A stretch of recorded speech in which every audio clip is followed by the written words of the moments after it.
भनेसी चिनेन आफ्नै काममा नि मलाई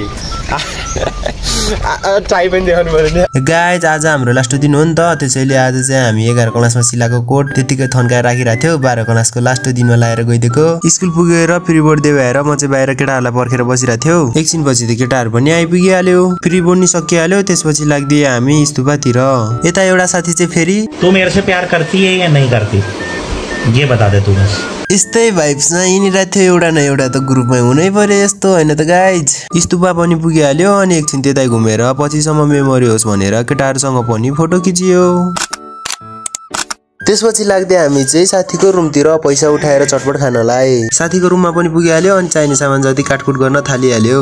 फेरि यता अर्को साथी चाहिँ हिजो बेलुकाको मासुको हड्डी टोकिरहेको थियो। चटपट पनि बनिहाल्यो अनि म चाहिँ झिकेर खान थालेँ। अनि चटपट चाहिँ मिठो न मिठो भएको रहेछ। यता कोही चाहिँ फ्यान्टा ग्लासमा हालिरहेको थियो भने कोही चाहिँ मुखभरि कोचरिरहेको थियो। एकैछिनमा खाएर पनि सकाइहाल्यो। अनि आजलाई चाहिँ यति नै गाइज, टाटा बाइ बाइ।